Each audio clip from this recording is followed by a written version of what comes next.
BJP बोल रहा है 45 प्लस, तो ये उल्टा होगा।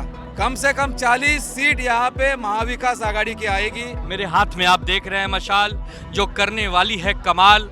हो जाएगा धमाल, जीत होगी विशाल। 4 जून को उड़ेगा गुलाल और सामने वाले हो जाएंगे बेहाल।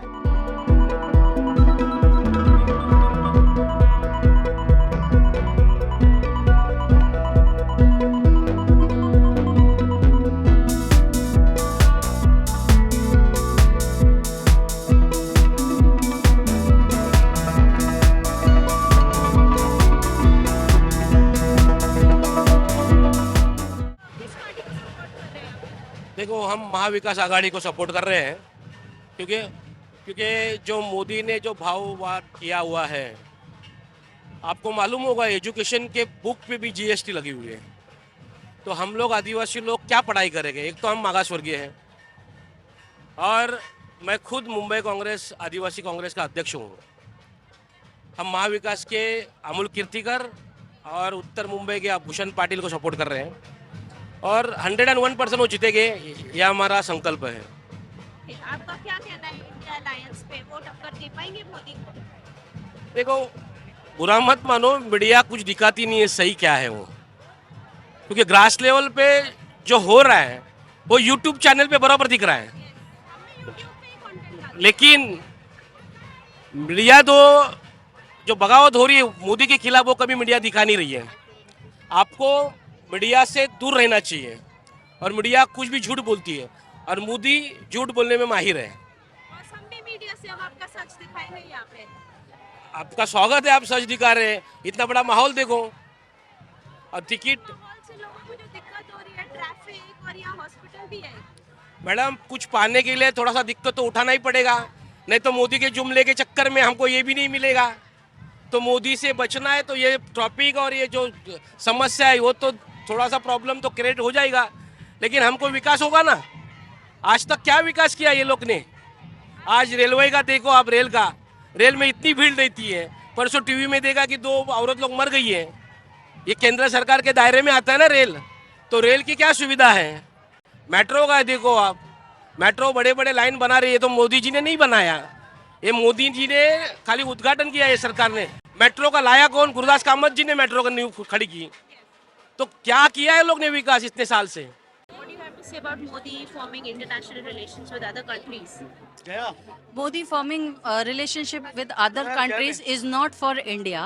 He is forming a relationship with other country for Adani and Ambani and his all business colleagues. That's it. Because they are his boss. So whatever he is doing on international level, he is not doing for country. He is just doing for his boss. India is ranking better on CRISIL score, CIBIL score, financial terms में अगर आपको पता हो तो India is ranking better. What do you have to say about that? How can you say that India is ranking better on Comparative. comparative? Also, if you go to see now, Pakistan is upper than us, higher than us, and Bangladesh is also higher than us. How can we say that our ranking is going down and down? The index, if we go to see whether it is financial, whether it is hunger, it is going down, down, down only. So it is down falling. It is the falling time. How can we say that it is going higher? So it's very bad condition. What do you have to say about ED?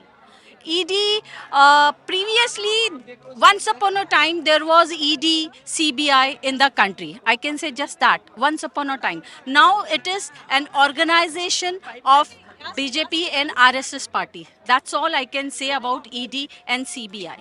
What about election commission? Do you think the voting is happening in the right way? It is being carried out.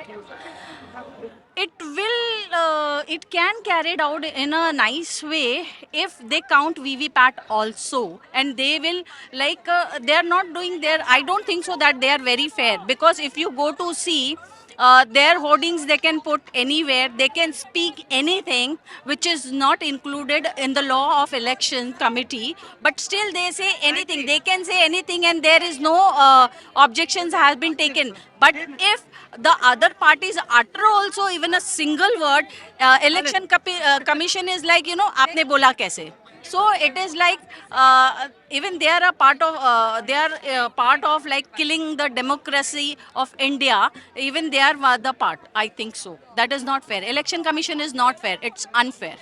हाँ, जय महाराष्ट्र। मैं स्वप्निल वाघमारे पंढरपुर सोलापुर से belong करता हूँ। मैं युवा सेना का राज्य सहसचिव हूँ। मैं यहाँ अमोल जी कीर्तिकर जो हमारे कैंडिडेट है यहाँ शिवसेना के उद्धव बाला साहब ठाकरे पक्ष के, उनके लिए ये आज जो अर्ज का दाखिल करना आज है, उसके लिए हम सोलापुर से आए हैं। यहाँ पे आज जो वातावरण है पूरे ग्रामीण इलाके में भी, तो पूरे के पूरे तरह यहाँ पे एंटी बीजेपी का माहौल है। यहाँ ऐसी सिचुएशन है कि अभी जो बोल रहे हैं कि 45 प्लस, बीजेपी बोल रहा है 45 प्लस, तो ये उल्टा होगा। कम से कम 40 सीट यहाँ पे महाविकास आघाड़ी की आएगी। ग्रामीण भागों में शरद पवार जी है, हमारी प्रणितिताई शिंदे सोलापुर से है, और राम सातपुते को 2 लाख वोटों से गिराएगी। ऐसी सिचुएशन है। जो दो टर्म वहाँ का जो हमारा निम्बालकर है, वो निम्बालकर भी यहाँ 2 लाख से ज़्यादा वोटों से यहाँ पे उसका पराभव होगा। यहाँ पे अमोल जी जो है, अभी जो सिचुएशन है, मैं तीसरी टाइम में मैं यहाँ पे प्रत्येक सभा में प्रचारों में आता हूँ, तो यहाँ पे भी माहौल मैंने देखा, तो कम से कम 2 से 2.5 लाख से अमोल जी यहाँ पे चुन के आएंगे, ये मेरा विश्वास है। और यहाँ पे जिस तरह बीजेपी ने यहाँ पे महाराष्ट्र में जैसे हड़कम मचा है ना, उसका ईडी का है जो भी है, तो वो ईट का जवाब पत्थर से नहीं होगा। ईट का जवाब यहाँ से उसको हद पार करके होगा, हद पार होगा। पूरे बीजेपी अभी बोल रहा है 400 पार 200 भी नहीं आएंगे। हमारी निशानी है मशाल। मेरे हाथ में आप देख रहे हैं मशाल, जो करने वाली है कमाल। हो जाएगा धमाल, जीत होगी विशाल। 4 जून को उड़ेगा गुलाल और सामने वाले हो जाएंगे बेहाल। तो ये लड़ाई न्याय और न्याय के बीच में है, धर्म धर्म के बीच में है, असली और नकली के बीच में है। अमोल भैया कीर्तिकर 3 लाख से ज्यादा वोटों से विजयी होकर दिल्ली की गद्दी पर पहुंचेंगे, और दिल्ली जिसके सामने कभी महाराष्ट्र न पहले कभी झुका था, न आज झुका है, न कल झुकेगा। और हम इस बार ये जो बड़े सरकार और छोटे सरकार दिल्ली में बैठे हैं, उनकी सल्तनत को हिला के रख देंगे। शिवसेना 21 में से 21 सीटों पर विजय प्राप्त करके दिल्ली की तरफ कूच करने वाली है, ऐसी हमें आशा और उम्मीद है। Subscribe to Midday India. Get direct notifications on all our videos by clicking on the bell icon.